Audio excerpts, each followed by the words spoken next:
Salve galera, então a gente está aqui, né? Nosso primeiro episódio da série Os Improváveis. A gente está aqui com o seu Júnior, né?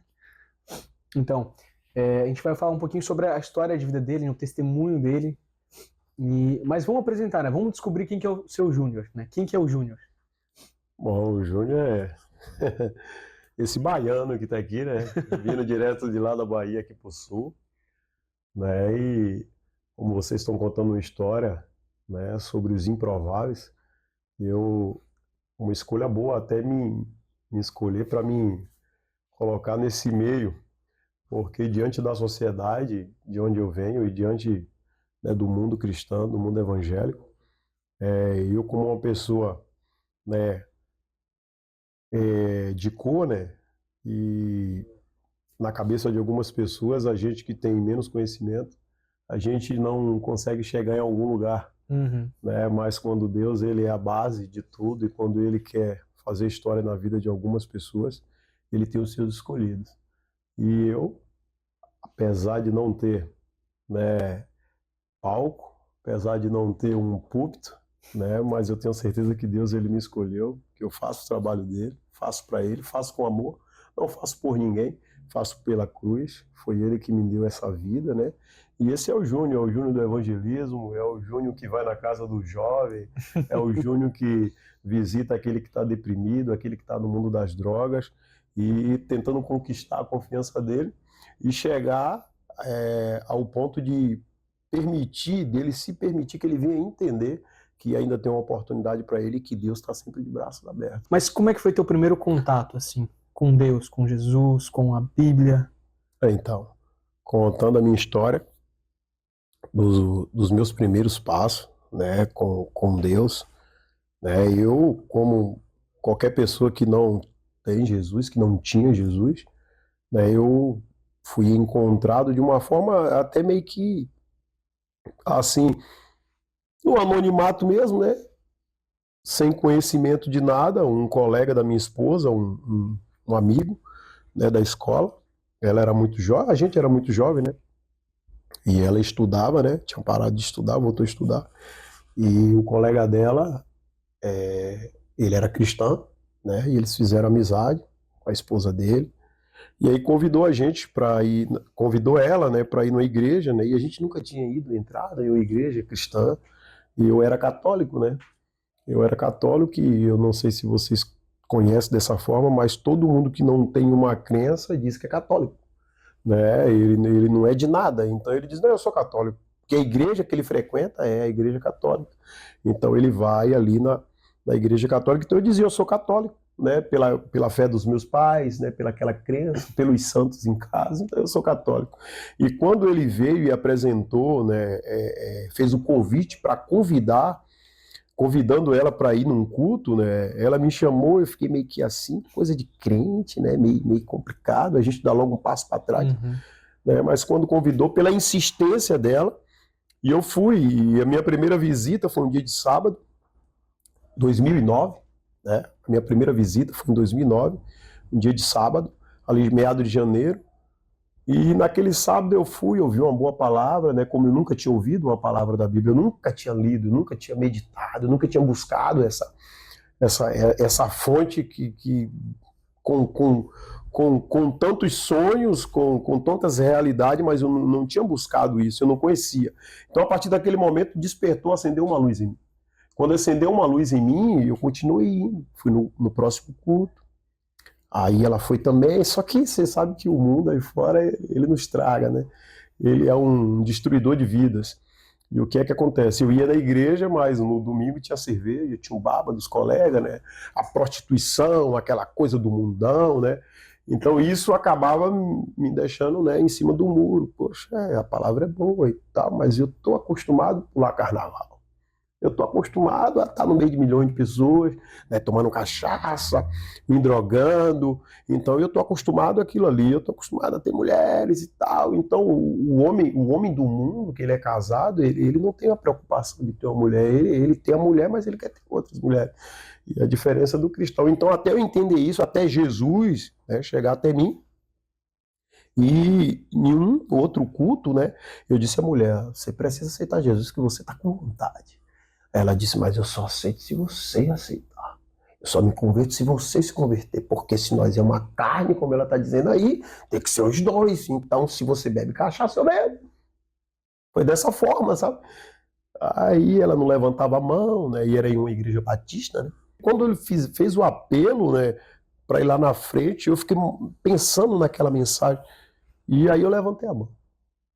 Eu levantei meio que no impulso, sabe? Meio que assim, no ar daquela palavra, da forma, da lágrima dela, que era uma pastora que estava pregando. E quando eu levantei a mão, que eu fui lá na frente, a minha esposa veio atrás. E aí também, a gente junto, a gente fez uma aliança com Cristo ali. E ali tudo mudou. A partir daquele dia, tudo mudou. Porque a igreja, ela nos abraçou. Ela nos abraçou de uma forma que eu não tinha mais espaço. Então eu não tinha mais tempo para ir para o mundo. É por isso que a igreja ela tem que estar perto. Porque se a igreja não estiver perto, o mundo volta a te engolir. E aí você vai para um caminho e esse caminho não é legal. Então a igreja ela me abraçou de uma forma que ela não estava dando espaço mais. E o pastor começou a ensinar. Ó, a gente abriu uma campanha de oração e você vai ter que orar em casa. E aquilo ali foi o meu encontro com Jesus de verdade. Eu tive um encontro dentro de casa, orando meio que sem saber orar. E ele dizia, ó, você vai orar das 12 até a 1. Eu tinha que trabalhar às 5 horas da manhã, mas eu levantava às 12. E aí eu orava 1 hora. Eu entrava no quarto, eu orava no banheiro, orava na sala, e eu pisava, e eu orava, e eu gritava, eu digo, se tu existe, vai falar comigo de alguma forma, porque agora eu tô crendo, e eu sou daquele que, se eu dou minha palavra, eu tenho que cumprir. Então, se eu tô cumprindo a minha, você vai cumprir a sua também. E eu fui, mas eu não tive êxito desse falar com Deus. Mas eu sentia algo quando eu falava, só que ele não se manifestava. E eu disse, onde é que está Deus? Onde é que está Deus? Onde é que está Deus? E eu orava e continuava sempre orando. Aí, o tempo passou, aquele amor estava lá, mas o amor da igreja, ele é meio que temporário. E as pessoas te abraçam, mas quando você fica muito, muito visitado, uma hora ele tem que partir para outro. É aquela palavra, né? O pastor deixa 99 ovelhas em lugar seguro e vai atrás de uma, né? Tinha outras ovelhas que precisava também, né, de ser cuidado. Então o pastor deu uma tréguazinha da gente e deixou a gente ter a nossa caminhada. E isso é bom, isso é necessário. E nesse meio tempo eu me afastei. Eu fiquei 11 meses afastado, mas esses 11 meses que eu fiquei afastado eu não consegui mais ter paz em mim. Porque quando eu bebia, e eu estava na balada, né, eu estava na pista, nesse meio tempo aí, vinha todas aquelas palavras, aquele momento de oração que eu tive, tudo vinha sobre mim, e quando vinha, era uma enxurrada de água suja. Aquilo me destruía, eu me desanimava e eu saía daquele ambiente e ia para minha casa. E isso foi acontecendo durante 11 meses. Até que um dia, com vergonha de voltar para Batista, eu disse, cara, eu preciso voltar. A minha esposa nunca saiu. Eu preciso voltar para Cristo. Mas como? Tinha algo dentro de mim que me consumia. E a primeira igrejinha que tinha na porta de casa, nunca esqueço, União em Cristo, eu entrei lá. E no momento que eu entrei lá, eu disse, cara, eu quero aceitar Jesus, eu quero voltar para Cristo. E eu vou voltar. Eu entrei lá, naquele dia que eu entrei, ninguém fez o apelo. Eu voltei para casa. Era um dia de sábado. Ninguém fez o apelo. Passou-se os dias, eu voltei lá de novo. Ninguém fez o apelo. Eu digo, Jesus não está nem me querendo mais. Você vê como... Né? E o que é que acontece? Nesse meio tempo, um dia, ninguém fez o apelo de novo, a terceira vez. E lá nessa igreja, não era igreja como a nossa, tem uns costumes, mas cada igreja, no modo que ela foi fundada, né, as suas diretrizes, ele tem os costumes dele. Lá não podia subir em púlpito. Ninguém fez o apelo, eu subi no púlpito da igreja. Pastor, não pode subir aqui. Ninguém faz um apelo nessa igreja, cara. Eu quero aceitar Cristo. Eu tô precisando, né? Eu tô necessitado. E aí o pastor, alma para Jesus. Eu mesmo fiz o apelo, eu mesmo fui. E fui resgatado e estou aqui até hoje. E lá E lá, naquela igreja, eu consegui ter alguma experiência com Deus. Mas isso que eu acho interessante, sabe? Porque normalmente o nosso primeiro contato, a gente vai se movendo, e aqui a gente sente vontade, a gente é abraçado, mas de um tempo a gente se sente diferente, mas parece que algo está estagnado, né? Sim. Eu sempre explico de uma forma interessante. O Espírito Santo, ele sempre bate a porta, né? Sim. Deus, ele é um ser muito educado, né? Então, quando nós temos esse contato, né, é como se o Espírito Santo batesse na porta e estivesse chamando, e você vai sentindo, até o momento em que ele faz morada em ti. Sim. E nesse momento, ele é diferente, você se vê diferente, mas chega um momento que você se sente estagnado, e às vezes não sente nem a presença, né, de Deus, mas ele está ali. E é nesse momento que muitas pessoas elas se sentem iguais, né? Elas estão diferentes, mas elas sentem... É como se aquele fogo tivesse parado e elas decidem sair da igreja, se afastar, mas elas não entendem que Deus, né, como você permitiu ele entrar, ele não está mais batendo na porta. E é nesse momento que você tem que manter o seu fogo aceso, mas de uma forma diferente, né? Você ali se torna a igreja, né? Sim. Antes de você entrar, você se faz igreja, e naquele momento é diferente. É diferente, você talvez não se sinta, né? Mas Deus, ele não precisa que você se sinta diferente para que você faça a obra. Sim. E até a gente entender isso, né? Talvez isso tenha até te feito sair, se afastar, né? Não sentir mais aquela questão diferente, aquele fogo ardendo, né?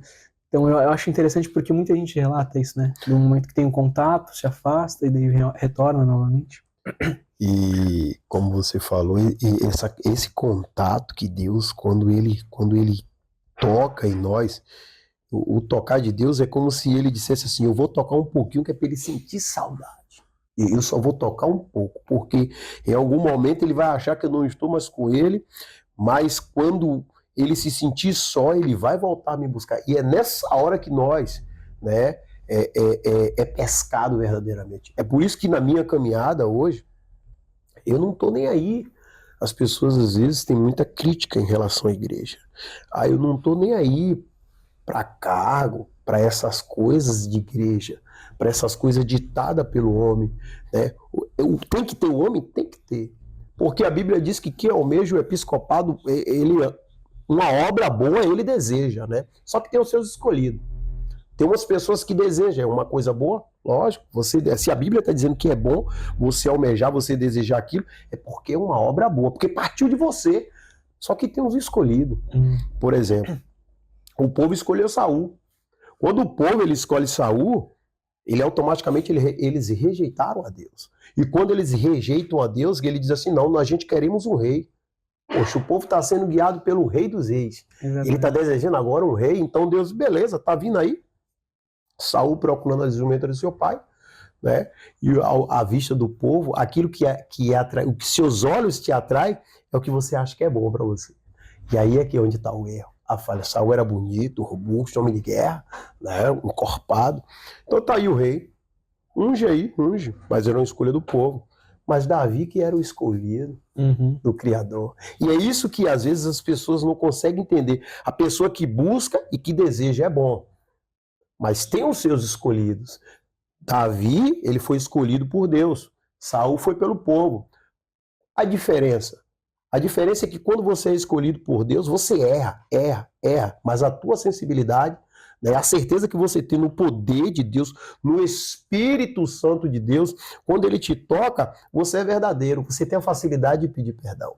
E quando você é escolhido pelos olhos, o que acontece? Você às vezes conseguiu ver Deus, conseguiu ver o poder de Deus, venceu guerra, viu uma criança destruir um gigante, mas não consegue entender que você não pode mais agora voltar a comer o próprio vômito, né?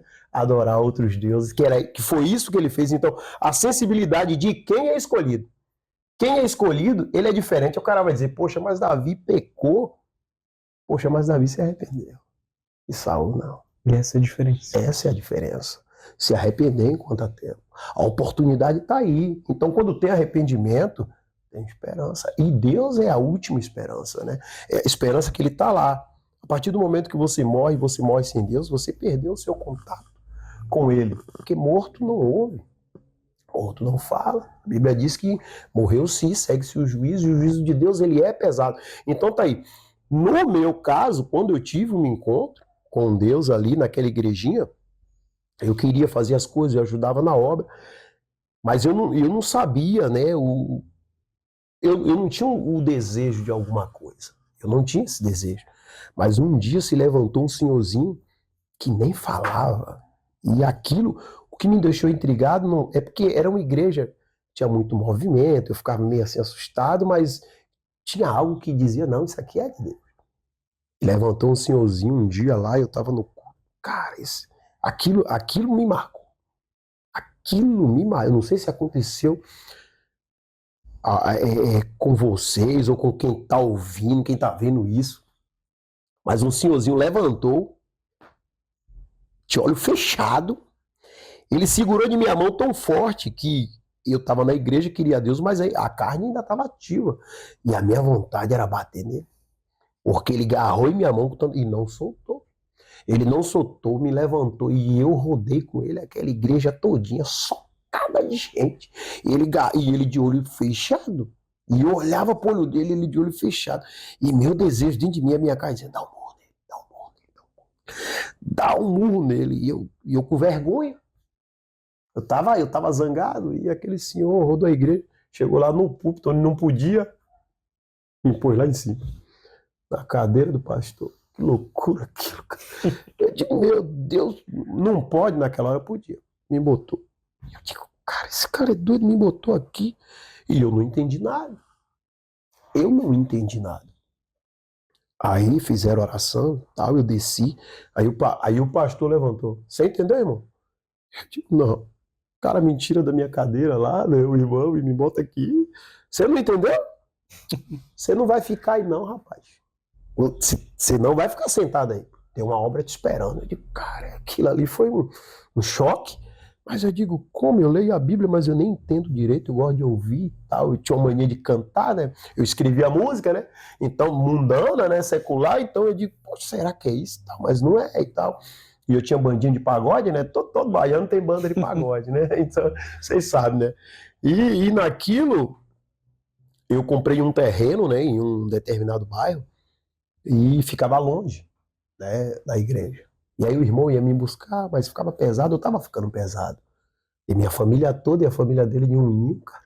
Meu Deus. E há 8 pessoas ali, às vezes 10. Nossa. Eu digo, cara, eu vou ficar na igrejinha aqui na porta, que era uma Assembleia de Deus, né? Não ditando o nome, poderia ser qualquer igreja, mas era uma Assembleia que estava na porta, de casa.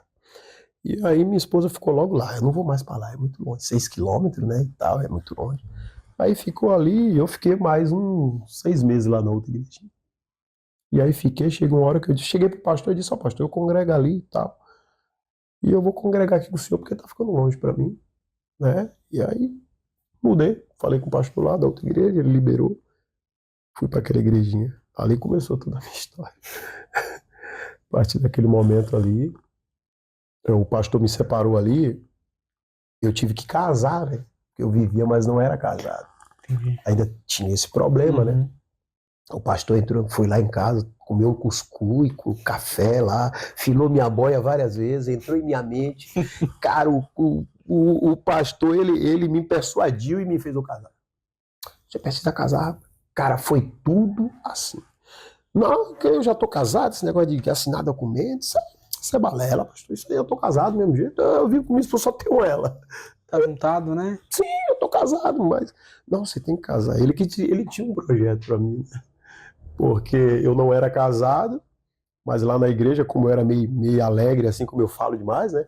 Então chegava no culto de evangelismo, ele botava aqui pra pregar, e eu não sabia pregar.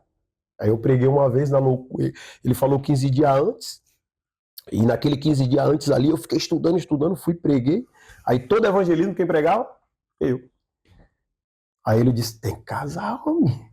Eu digo, Mas foi nesse momento que tu descobriu o teu propósito em Cristo. Foi assim. Aí foi o começo. Entendi. Aí foi o começo. Eu entendi que Deus, ele falou comigo na igreja de uma forma muito direta. Toda igreja olhava para mim, você é diferenciado. Eu digo, existe isso. Então, só que aquilo para mim não era o meu chamado, né? Uhum. Eu ainda não entendia. Mas quando Deus fez eu mudar de igreja, ir para a porta de casa, Pastor, entrou em minha mente. Eu casei. No dia que eu casei, ele me separou o auxílio. Foi em novembro. Ele foi embora. O pastor foi embora, trocaram o pastor. Chegou outro pastor. Essa igreja estava fundando uma igreja a 1 quilômetro. Quando outro pastor que não me conhecia me encontrou há um mês no auxílio, 3 meses depois tinha que botar um obreiro em um ponto de pregação, onde tinha presbítero, diácono, auxiliar, e mandou eu digo, meu chamado. Eu tenho que cuidar de pessoas, eu tenho que cuidar de gente, ainda que não seja no âmbito de uma igreja. Mas quando eu faço a minha obra aqui, eu vou atrás de gente, é porque eu sei que é isso que Deus colocou em meu coração, e eu estou convicto que é isso, porque isso queima dentro de mim. Quando queima algo dentro de você, você não tem o que perguntar. Você não precisa ir buscar de um teólogo ou de um pastor. Está dentro de você. E é isso. E eu fui lá, tomei conta da igreja há 3 anos, estava já no processo da teologia, né? Tem que fazer curso para subir de cargo. E só que no meio das desavenças, né? Quando você a gente é nada sempre. Não tem esse negócio de pastor, o obreiro, o congregado, ele tem que estudar, cara. Tem que estudar, ele tem que estudar, tem que conhecer a Bíblia, tem que conhecer um pouco de Deus, tem que buscar de Deus, e então ele tem que estudar. Então, automaticamente, ó, irmão, você tem que estudar, porque você está olhando a igreja, né, e a gente vai ter que te elevar um pouco e você vai ter que estudar. E no momento que eu estava estudando, a igreja estava crescendo, a gente estava trabalhando e tal. E aí eu estava cogitado para o presbitério, porque eu já dirigia uma igreja, eu já fazia tudo que o pastor fazia. Mas nesse meio tempo, o meu pastor ali, que era sobre mim ali, né, ele começou a cobrar demais, sabe? A igreja encheu, então automaticamente o meu pastor ele queria estar nas 2 igrejas. Eu digo, só Deus tem esse poder, né? Então não dá. E aquilo foi me enchendo, sabe? Eu disse, Deus, eu não vou parar com a tua obra, mas eu vou dar um tempo aqui. Aí eu entreguei. A pessoa que me substituiu na igreja, ele era um presbítero, ele queria tomar conta de uma congregação. Era o sonho dele, tomar conta de uma congregação. E um grande empresário da cidade. Um grande empresário, entre um dos maiores, e ele foi tomar conta dessa igreja, e eu não fui na posse, só minha esposa, né? Mas era porque tinha muito problema por trás disso, ou seja, o pastor ele estava me engolindo vivo, né? Por eu ser obediente, né? Por eu ser uma pessoa que obedecia, eu fazia, eu não tinha problema, eu estava ali, era para as reuniões, era para a obra, a igreja foi construída, o pessoal doava o material. É só passar valor, irmão. Deixei 10 sacos de cimento lá. Eu digo, o pastor vai gostar. E a gente caía para dentro. E hoje tem uma igreja muito linda lá, 200 metros quadrados. Que muito cidade linda. que era? Camaçari. Camaçari. Muito linda. Ficou lá. O pastor que veio, ele fez um trabalho na igreja assim. Ele terminou a igreja, cara, ele deixou um 10. E em relação a ter certeza, eu tenho certeza. Às vezes as pessoas vão olhar, às vezes assim, o que é que acontece? O baiano, ele é um cara feliz, independente do que esteja acontecendo fora disso aqui. Ele é feliz. Os problemas deles, eu não sei, mas comigo, pelo menos é assim, fica só para ele. Porque você não mistura as coisas de Deus com as suas coisas. As coisas de Deus é de Deus. Então, assim, às vezes as pessoas olham para o baiano muito alegre e confundem as bolas. Às vezes o baiano fala bobagem, mas assim, o que é que eu quero dizer com isso? E frisar aqui.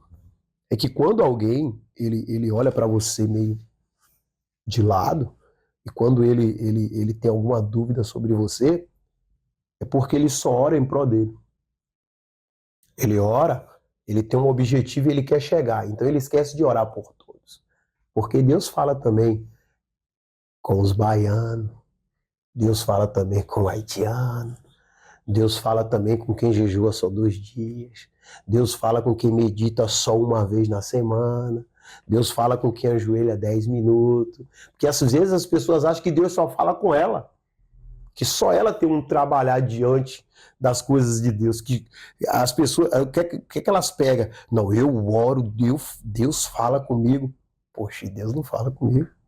Eu sou a seleta, né? Eu sou a especial, mas... Poxa, que é isso? Você não pode falar hoje nas igrejas, a gente não pode falar o que Deus te dá. Porque quando você fala, você é excluído. Só que o baiano fala, e ele não está nem aí para ser excluído. Porque o importante é falar o que Deus quer que fale, não o que as pessoas têm desejo de ouvir. Então eu não vou falar nunca o que as pessoas têm desejo de ouvir. Se Deus me dá, se vocês tiverem a oportunidade de ver eu pregando, não é loucura minha não, é que Deus falou, eu falo. Eu não tô nem aí. Eu também já tive meus momentos ruins, né? Já tive meus momentos de dificuldade. E hoje eu digo, Senhor, o tempo que o Senhor quiser, na hora que o Senhor quiser. Paulo ele falou que haveria um momento em que as pessoas não aguentando a sã doutrina, haveria comichão, né, nos ouvidos. E é isso, as pessoas querem ouvir o que elas almejam tanto, né? Ah, não, você vai ser salvo, você vai isso, você vai aquilo, mas ninguém quer falar, não, você vai precisar se desapegar disso e daquilo, você vai ter que parar de fazer isso ou aquilo, andar com aquele pessoal, porque aquele pessoal tem um outro objetivo. Ninguém quer falar isso. Não. Né? Ninguém quer falar a verdade do ministério, né? E realmente, e o senhor está há quantos anos já nessa jornada aí cristã? 16. 16 anos. 16 anos. Parei ali 11 meses, mas voltei e estou aí a longo prazo agora, viu, até a volta. Por isso que hoje eu estudo, né? Eu faço um curso, eu medito na Bíblia. Eu gosto de tentar me informar o máximo que eu posso para poder, né? A gente na rua encontra muita coisa. Né? Então, para não falar alguma abobrinha lá, a gente acaba, né, buscando algumas informações. O que é que acontece? A minha família é católica, né? Pode entrar. E eu eu não sei se é aqui no estado de vocês, mas lá na minha cidade, onde eu nasci, o catolicismo, a Umbanda, o Candomblé, é tudo a mesma coisa.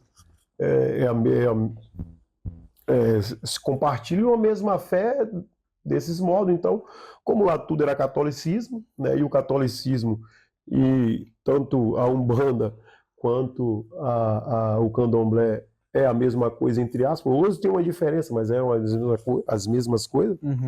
Eu participava, eu bati o atabaque, né? Eu ia na casa da mãe de santo, minha família inteira. Então, é assim, eu convivi a minha infância ali até os meus 14 anos nisso. Eu vivi isso dentro do profundo, dormindo lá, arruma de mulher. E deixa eu contar uma coisa para vocês. O negócio é tão sério, tão sério, tão sério, que às vezes a gente desacredita do mundo espiritual, né? Mas quando se tem uma busca, a gente tem que entender que quando a gente busca Deus, Deus vai aparecer. Quando a gente busca de coração, Deus vai se manifestar. Porque quando as pessoas buscam o inimigo, ele se manifesta. E se manifesta de uma forma que você acha, para quem não tem o conhecimento, que é o poder de Deus. Mas ele é enganador. Ele se manifesta de uma forma tão, tão terrível. Só que tinha uma coisa nesse mundo que eu não aceitava. Tipo, eu conheci a vida de uma determinada pessoa. Totalmente. Totalmente. E a gente sabe o que é certo e o que é errado. Eu conheci a vida promíscua de uma pessoa terrível. E nenhuma dessas rodas de samba, nenhuma dessas rodas aí de caruru, de novena, eu vi essas mulheres, lá fala da santo, né? Deus santo, a gente entendia que era uma coisa de Deus, né? E a mulher, comigo não acontecia nada, né? E eu achava estranho, só eu sou do diabo aqui, não acontece nada comigo, eu não conhecia. Ninguém me aceita? Nenhum... Nada, poxa, não acontece nada comigo, poxa, até essa mulher aí, cara, o santo pega, Deus se manifesta, e eu nada, né? Eu digo, meu Deus do céu, não é possível. Então, quando eu vi ela começar a ter aquelas manifestações, eu digo, poxa, isso aqui não é de Deus. Não. Isso aqui não é de Deus. E foi aí que eu fui me distanciando. Eu digo, e me distanciei sem sentir saudade, sem sentir vontade, e me enojar por um dia ter feito parte, entendeu? Então, eu tive uma participação muito profunda nisso, porque eu tive todas as oportunidades, né, daqueles demônios me possuir de uma forma terrível, porque eu comia, eu bebia o sangue, eu comia as comidas, né? Pense aí, 7 crianças de médio porte, tudo comendo aquele nojento, com as mãos no mesmo na mesma bacia, sabe? Onde se cortava a cabeça ali da galinha, tirava o sangue. Cara, é muito. Então, assim, eu entendi que aquilo não tem parte com Deus, não tem nada de Deus. Né? Então, assim, hoje eles querem unificar a coisa, né? Não, a gente é o movimento, né? O cristianismo, a gente é o cristianismo. Poxa, Deus é diferente, meu. Deus é luz e ele é limpeza, e ele é pureza e ele é verdade. Não tem nada obscuro no meio de Deus. Tudo é muito simples. Ainda quando a gente vai mesmo no profundo da Bíblia e tem algumas passagens que nos deixa assim meio que confuso. Ah, mas como foi que gerou tanta gente vindo de um casal? Às vezes a gente cria. Mas quando a gente vai no profundo, entender que quando Deus ele entrega tudo a Moisés ali, e ele entrega com detalhes e todas as comprovações. Mesmo a maior arqueologia do mundo vai comprovar a existência e a veracidade de Deus, porque os fatos comprovam aquilo que foi lá no passado. Por exemplo, as pirâmides do Egito, que quando ele acha alguma coisa, eles conseguem identificar que aquilo foi aterrado, porque houve um dilúvio, né? Então, as coisas de Deus é muito clara. Ainda que a ciência tente desprovar, eu acho que a ciência ela não tenta desprovar, ela tenta ganhar mídia. Uhum. Porque a ciência, para mim, ela comprova a existência de Deus, só que ela quer ganhar mídia, e no que ela quer ganhar mídia, então ela vai causar o debate, né, porque ela quer aparecer, mas ela não tem como. Então, ela na realidade, ela traz a realidade. Só que quem tem mente aberta pega. E quem tem mente fechada vai ficar com a parte da crítica. E a crítica turba algumas cabeças. Mas isso é interessante, essa questão que tu falou, né, da limpeza. Se a gente for ver, até a própria história dos hebreus, quando eles faziam, né, os sacrifícios, Sim. tinha muita limpeza. Sim. Né? Até Paulo ele fala sobre esse ato de libação. Quando eu olhei, eu fiquei, mas o que é libação? Aí eu fui entender. Era o momento em que eles limpavam, né, o altar com aroma agradável, com aquilo que tinha de mais caro. Então eles tinham uma questão até ritualística. Eles não podiam sacrificar se os sacerdotes estivessem em contato com sangue, né? Então é uma questão muito limpa, né? E essa questão que o senhor falou, né, sobre as pessoas terem mente fechada, até o que eu comentei um pouco atrás com algumas pessoas, que é a questão da menoridade. É muito mais fácil eu me colocar numa posição em que eu não tenho a responsabilidade. Sim. Então eu vou acreditar em quem? Quem eu considero que tenha mais, a crítica, né? Então eu vou aceitar a crítica, porque se alguém chegar para mim e falar, não, mas você não acha que isso está errado? Aí eu falo, não, mas a crítica falou. Eu não tenho responsabilidade, eu não tenho um pensamento. A crítica falou, então se está errado ou não, é culpa da crítica. Ponto. É muito mais fácil isso. E isso vai se proliferando e vai tomando né, uns números que às vezes lá na frente fica mais difícil conseguir reduzir, né, essa doença, né, se torna uma doença e a longo prazo contamina muita gente. São os escamos de peixe, né? Sim. Você quanto mais limpo, tem escama, né? E você falou uma coisa muito, muito interessante, né, da história dos hebreus, né? Isso eu acho muito linda essa história quando fala da limpeza, né, do altar, do sacrifício. É uma coisa que, se a gente fizesse isso com a gente no nosso dia a dia, com certeza a gente iria. Você falou isso aí, eu vou trazer um assunto agora, só para a gente. Dentro desse mesmo contexto. O povo hebreu, quando ele saiu do Egito, naquela saída ali que ele saiu do Egito, Deus, ele manda matar um cordeiro, né, assim? E aquele cordeiro manda passar ali nas portas, né? Tem um mito, entre aspas. O que acontece? Tem uma história, foram buscar a fundo, e alguns historiadores dizem que Deus mandou passar aquele sangue nos umbrais da porta, porque ali nos umbrais das portas, os egípcios faziam oração aos seus deuses e eles marcavam toda vez que ia sair. Cada oração era nos umbrais da porta. Eles marcavam, eles deixavam registrado que eles oravam aos deuses deles. Então Deus mandou matar o cordeiro, mandou limpar, né, todos os umbrais com o sangue do cordeiro. E era por isso que o espírito maligno não entrava na casa. E quem teve a inteligência de obedecer, né, conseguiu realmente ir para o deserto. Não, mas é interessante, a gente começa a analisar, começa a ver que Deus ele tem uma ordem nele, é um Deus de ordem. tudo que ele faz tem sentido, né? E ele é tão justo que ele segue as leis que ele cria. É incrível, assim. Deus é muito poderoso, né? Deus é muito poderoso. E ele é tão organizado, Deus ele é tão organizado que às vezes na cabeça da gente, quando vem assim, vamos fazer um sacrifício, e eu pensava que pegava assim, o animal, matava e jogava lá no fogo. Vocês Tava sabiam? tudo certo, né? Tava tudo certo, né? Mas tem um trabalho aí por trás, né? Tem uma limpeza, separar carne por carne, isso vai para aqui, isso vai para o altar, isso vai para o fogo, isso é do sacerdote, isso é do levita. Então Deus ele é tão organizado que até, eu vou fazer um sacrifício ali, lá naquele tempo, e vou matar o meu carneiro, vou chegar lá, vou degolar e vou jogar no fogo. E qualquer um, né? E eles tinham até um cuidado de pegar aquele animal que, por exemplo, se fosse um boi ou uma vaca que não pudesse ter feito nenhum tipo de trabalho, não podia ter carregado peso. É toda uma questão muito pura. Pura. A palavra é pura. Deus é pureza. Deus, ele é sempre puro, e é por isso que ele consegue chegar nos corações mais horrendos e consegue fazer uma mudança assim como foi a minha. Como talvez foi a nossa aqui, como a mudança de muitas pessoas aí, e ele transforma, e ele pega, e ele está sempre em Canaã, fazendo a transformação.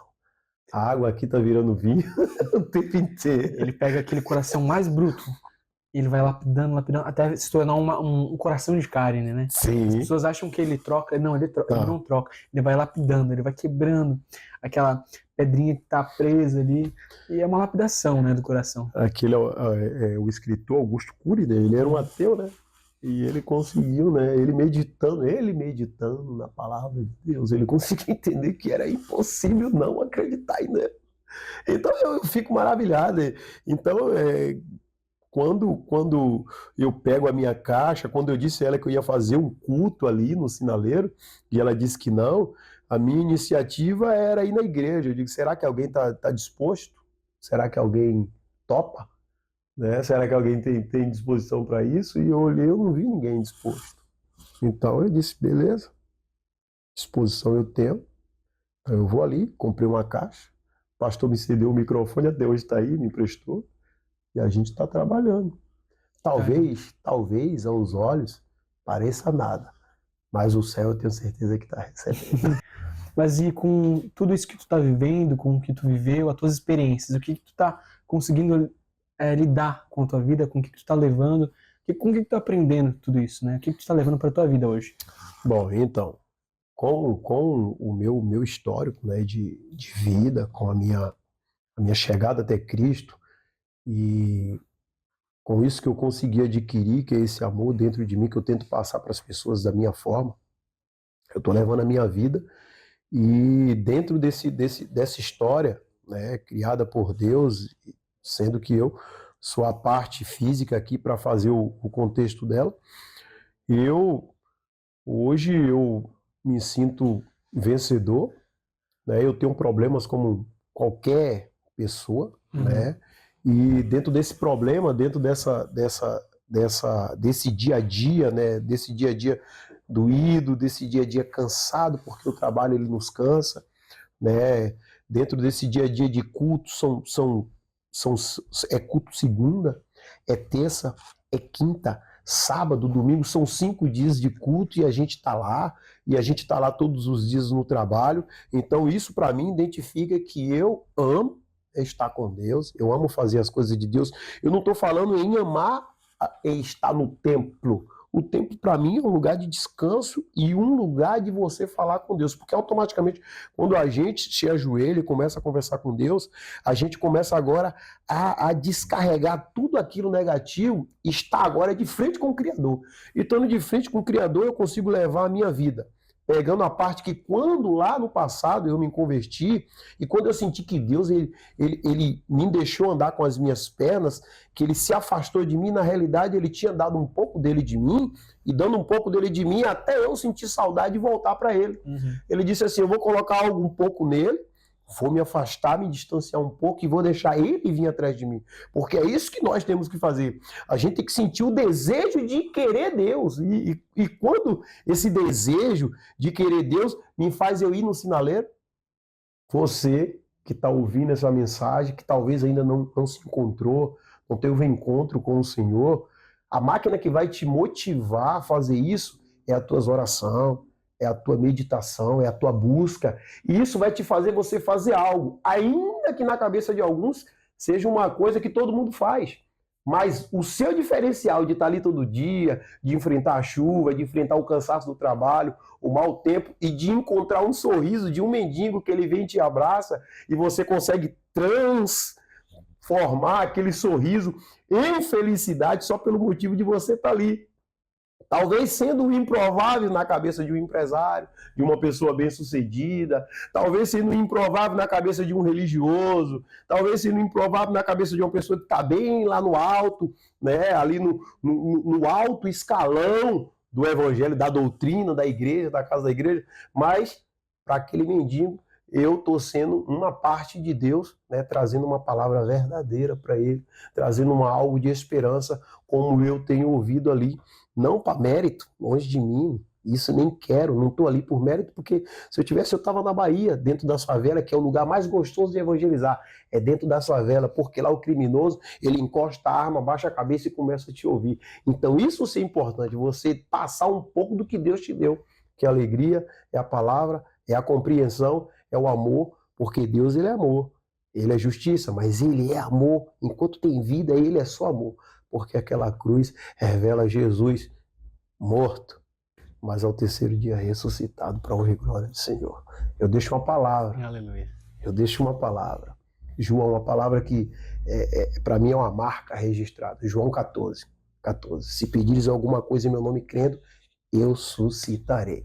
Mas se me amas, guarde os meus mandamentos. Então é isso. Então o senhor entendeu o que é ser o improvável, né? Sim. Então esse aqui é o improvável, o irmão Júnior, né? Ele entregando um pouco da história dele, do testemunho. E é isso que a gente quer trazer, né? É mostrar o que é ser o improvável.